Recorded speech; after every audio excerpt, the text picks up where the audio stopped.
Hey guys, welcome in On Deck. Happy to be here. Happy to finally be here. It is opening day.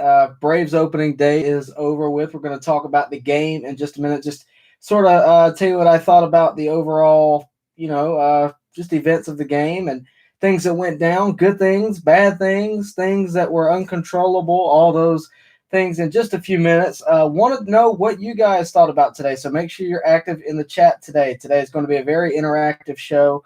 Uh, all that good stuff. Make sure you're active. While you're here, I see a lot of you guys are popping in right now. That's great. This is a post-game show tonight. I thought that would be a very good thing to do, no matter what happened in the game. And we're going to certainly talk about the game in just a second. But while you're here, do me a favor, like this video, subscribe to this channel. We cover all things Braves here at On Deck. So make sure you subscribe. And, of course, hit the bell for notifications so you can know right when I go live every time. That will be a very useful tool for you. All right, so let's talk about the Braves. First things first, Max Fried had to start today. Not his best stuff today. I think we all can agree there. Not his best. Certainly not his worst, but not his best stuff on the mound today. But he managed to limit the damage, and I thought that was a very good thing to see out of him. He ended up going 5 innings, 6 hits total, 2 earned runs. The first run was just a bit unlucky, and a couple of walks and 8 strikeouts. Real windy today, which I think helped Max Fried, but did diminish some of the Atlanta offense in terms of long balls. I know Freddie connected with one. Bryce Harper actually connected with one as well. That easily could have left the yard had it been played anywhere other than Philadelphia today. But the wind was really active today. You saw all the guys wearing the socks over their head, things like that because of the wind, and I think it was certainly a factor. But at the end of the day, the Phillies had one more run on the board than the Braves did. But again, Max Fried, I thought, did a very good job. Not having his best stuff, obviously, but he did limit the damage, which is a very important thing, especially moving on into the season. He did not take the loss. It ended up being Nate Jones who took the loss. I thought Nate Jones actually pitched okay. I don't think you can necessarily pin this loss on him. I don't think this loss belongs to anybody in particular. I think the offense was a little slow, but ultimately, I mean, it's freezing cold, and I just don't think you can really say that at the moment. I don't think you can pin it on anyone or anything like that. So, to me, there's a lot of things that happened. The bullpen did a magnificent job. Tyler Matzik came in. He did great. A.J. Minter, Chris Martin, Will Smith all pitched clean innings, and I thought that was a really good thing to see. Chris Martin he got a strikeout, and Will Smith got 3 strikeouts. Will Smith, by the way, I want to focus on Will Smith for a split second. Will Smith managed to have a really good performance today, and that's important. Reason being, he struggled so much last year. Obviously, last year was a tough year for him. He started the year with COVID, so obviously he's already having a better year in that regard. And I think now that he's healthy and he's ready to go for the season, I think it'll only get better. I don't know how you can really diminish after a year like you had last year. He obviously didn't give up any long balls today, which is a good thing. And as it says in the chat right there, it is a marathon, not a sprint. But there are certainly things to break down today. A lot of good things. Pablo Sandoval, as many questions as we've had about the bench, Pablo Sandoval came right out of the gate and hit a 2-run bomb, a 2-run tater, as I've seen it called on Twitter today.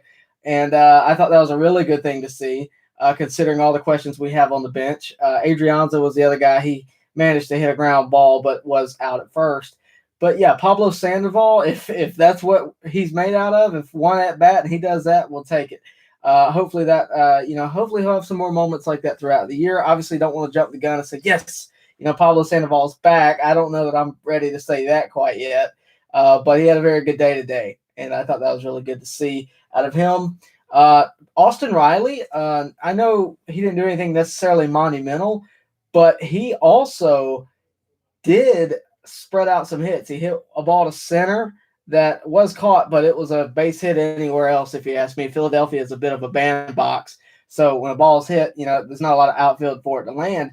I thought that ball could have landed elsewhere. He also managed to hit one down the line for a base hit, so I thought that was really good. Christian Pache, first game of the year for technically a rookie, and he had what would have been a double down the line. I would have scored some runs. It was a matter of feet, and that looked really good. I thought he looked, he he didn't have any major plays in the outfield, but he held his own out there. It was a really windy day as well. He didn't take any big risks, which I don't necessarily blame him there. Would like to see him be a little bit more comfortable out there, but nothing worth talking about necessarily.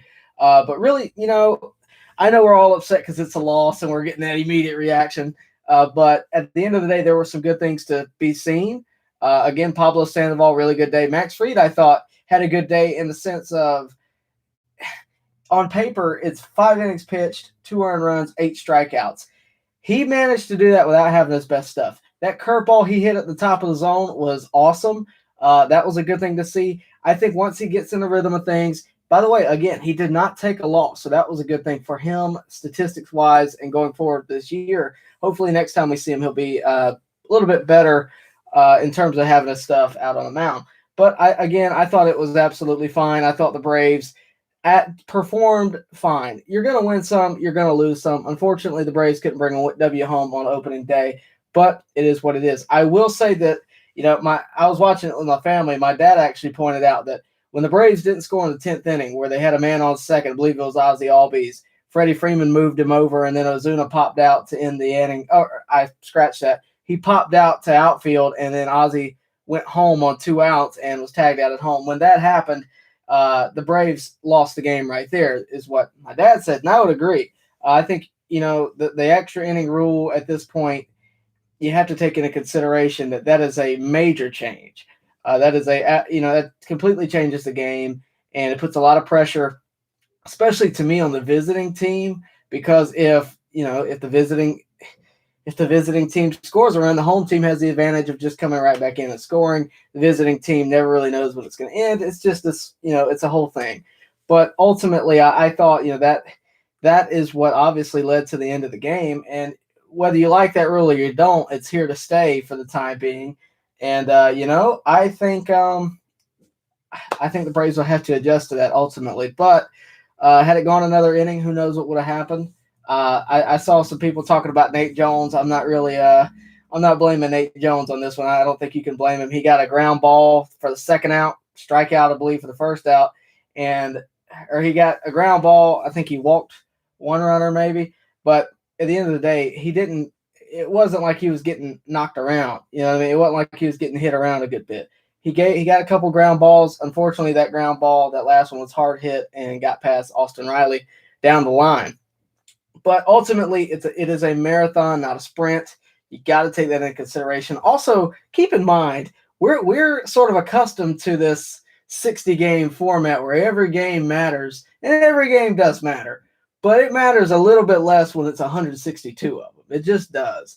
I think the Braves will outlast the Phillies. I think the Phillies are certainly competition. I think the National League East as a whole are competition, and I think that's a good thing because ultimately, if the Braves and if you want to win the Braves, get out of this and are in a postseason, they will be postseason ready. Chip Carey said that today. That is a good thing to have good competition around you. The Mets are good. The Phillies are good.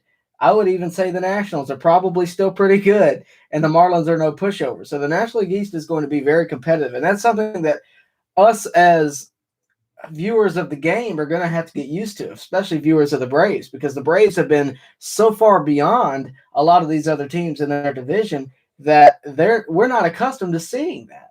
But it's true. Those teams are going to be good this year. Hopefully the Braves will be just a little bit better. I think it's going to be fun to watch. But I think there's a lot more to focus on here. I think there's a lot more to dig into other than a loss. I thought the Braves had very good moments today. A lot of you guys are talking about Pablo Sandoval in the chat. I'm sitting here looking at it.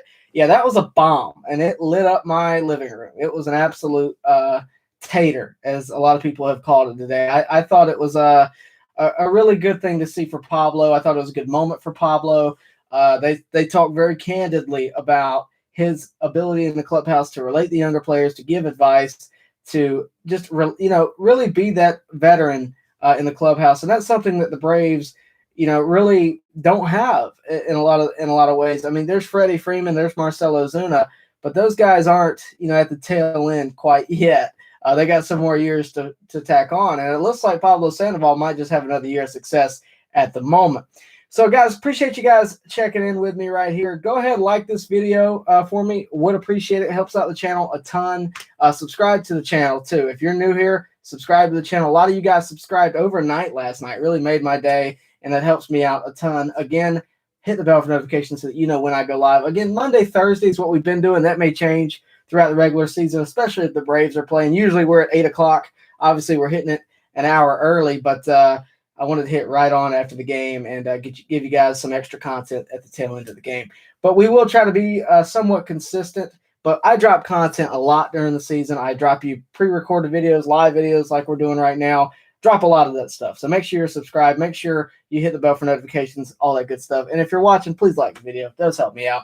All right, we're going to talk about some of you guys' comments right now. We're going to get into it. Atlanta Kid asked me if Rio Muto was blocking the plate. You know, I said that because the way the plate was designed, it did.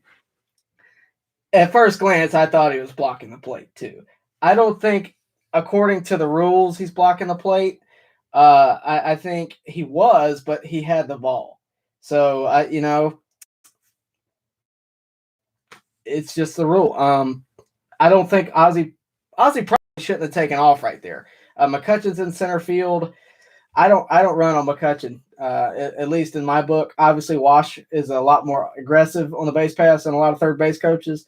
But, it happens. So hopefully not tomorrow, but the next day will be a much better day. Hi. I don't know what you're talking about there. Phillies beat us last year on opening day. That's a very good point. I almost went and looked that up. I'm glad you said that. I almost went and looked up the past few opening days because I couldn't really remember what happened last year. I'm glad you said that. I thought that's what happened. The Phillies did beat us last year on opening day. 2019. You're right. 2019. They did beat us in 2019 on opening day. And opening day is not a telltale sign of what the season is going to be. It is just not.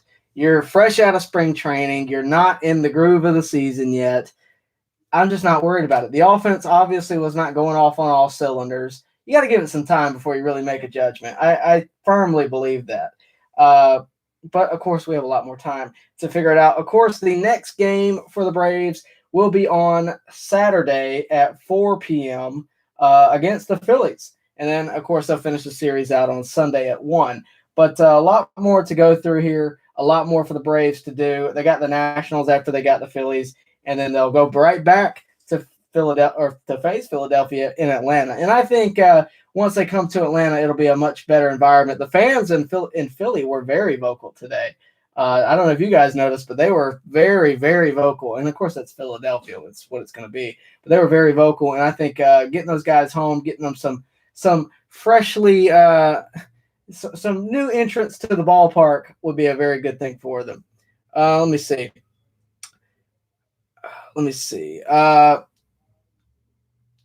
Chuck Black, first 6 in lineup, 26 at bats, 7 strikeouts, and 4 hits. There's your ball game. I agree, but I still think they lost it in that 10th inning. You got to score a run there. A lot of strikeouts today, but then again, Max Fried had a lot of strikeouts. Aaron Nola is a stud on the mound. He just is. And, I think it is what it is. But, I think they obviously got to work on that. Strikeouts is no new thing for the Braves. I think we can all agree. We noticed that last year. I know, Chuck, you've brought that up a ton. An absolute ton in my comment section. And it's true. The Braves do strike out a ton. I think they were leading MLB at one point last year. They might be leading MLB right now, to tell you the truth. Hopefully they'll work on that and get better. But, I'd like to see some small ball, But then again, they won a lot of games last year the way they were doing. I did like the Pablo Sandoval hitting the 2-run home run in the 7th inning. Yeah, that was a really good moment. That was, I think it says a lot about our bench. How many questions have been about our bench this year? And for him to come in and do that was a very clutch thing. He put 2 runs on the board in one swing. It's a really good thing. Acuna got some hits. Phillies look to be the best in the East. I would slow your roll there, Ian Murray. I would. I don't think that's the case. I need to see a little. Believe the Phillies are the best in the East. I just don't think so. I think they're spending a lot of money on Bryce Harper and Real Muto, and the Braves just aren't. I think the Braves have a lot more talent up and down the lineup, up and down the different leagues in AAA, AA. I just do. I personally, today they were the better team. I just don't know that they will be tomorrow or Saturday rather. The Atlanta Braves bullpen looked really good today, especially in some very tough situations. Yeah, you get into one too many tough situations and you end up losing a ball game, but I don't think you can talk enough about the bullpen either. Tyler Matzik had a really good day. Will Smith, of course, obviously talked about him a little earlier. Will Smith had a great game, and unfortunately, Nate Jones is at the tail end there with a runner on second. He inherited a runner that was never meant to be put on. But it wasn't, it was a lot of those guys. Chris Martin had a good day, and it was. I thought all in all, we got to see the Braves again, and that's a very good thing. This is the day we've been waiting for months now. Really, in terms of fans being in the ballpark, it's the day we've waited for a very long time. April 9th, of course, be the home opener against none other than the Phillies. But yeah, I think it's very fun. I think it was a very good thing to see, personally. Let me see. The extra inning rule is a joke. Now, that's up for debate. I'm not necessarily for the extra inning rule. I'm not necessarily against it. Obviously, if the Braves had won, we'd all be in support.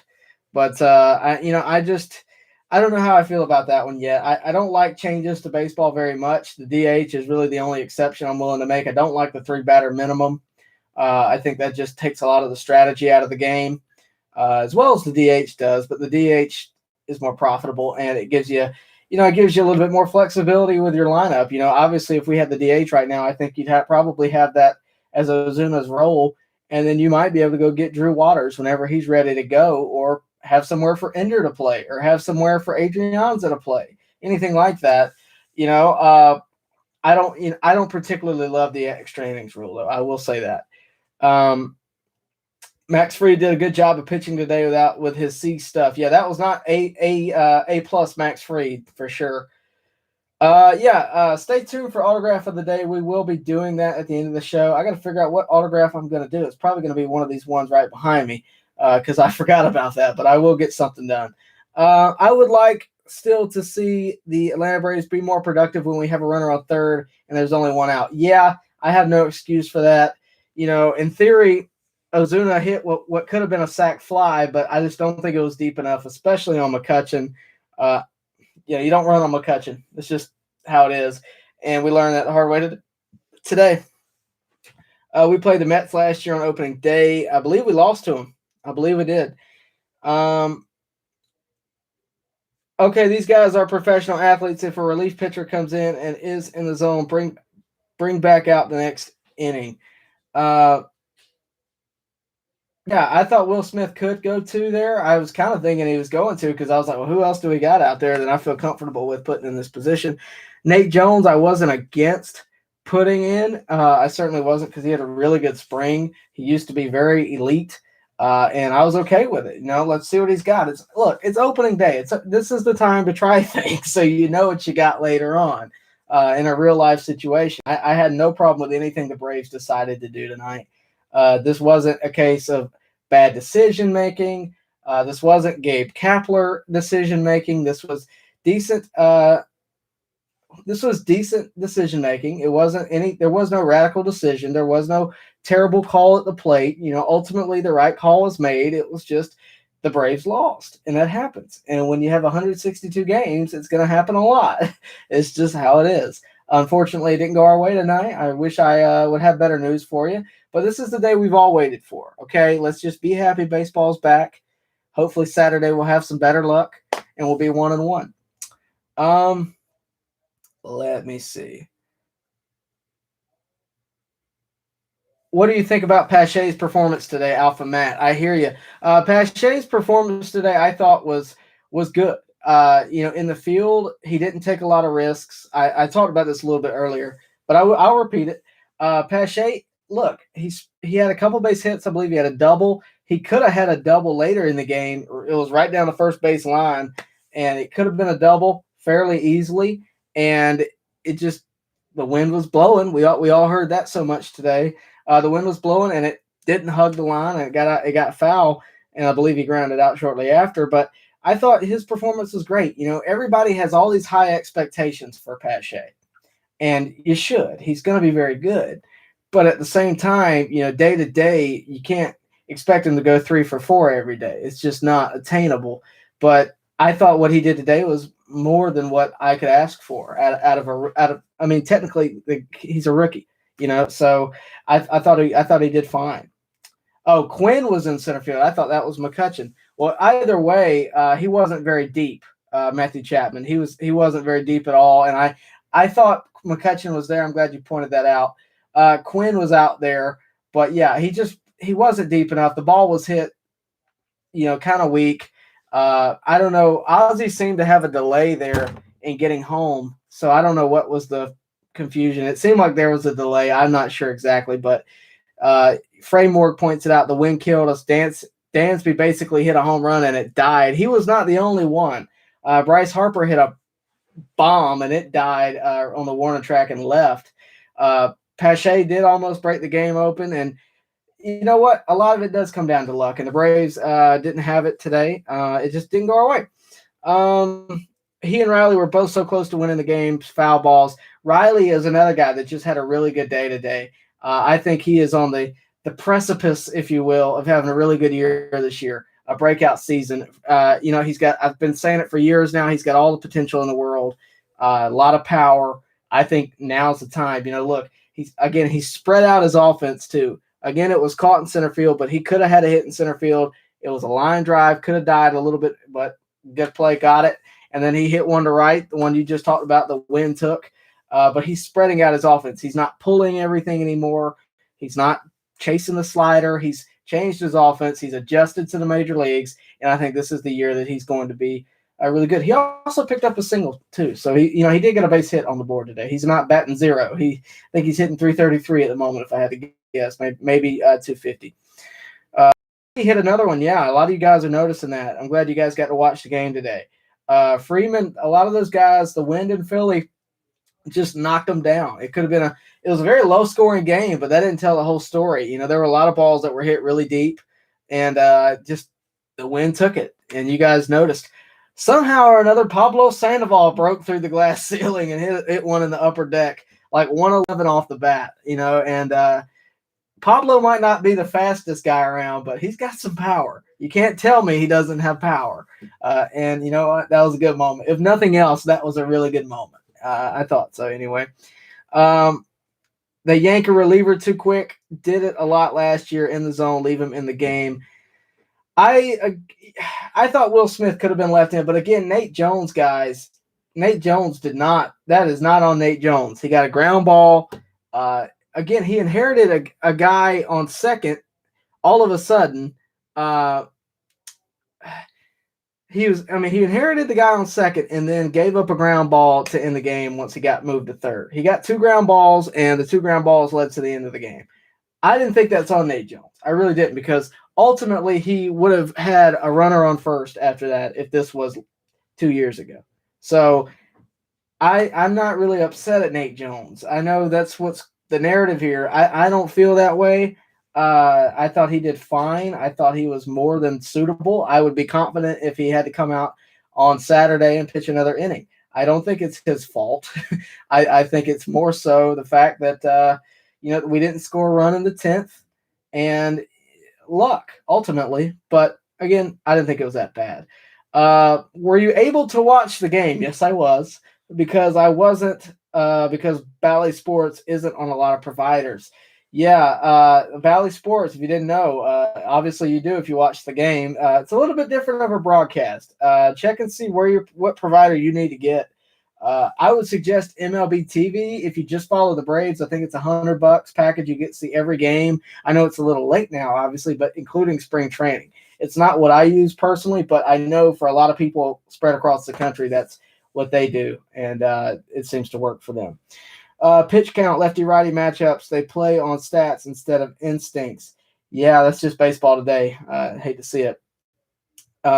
Here's what I'm going to do now. This is going to be a bit of a shorter show. I appreciate all you guys tuning in. This is the first of many.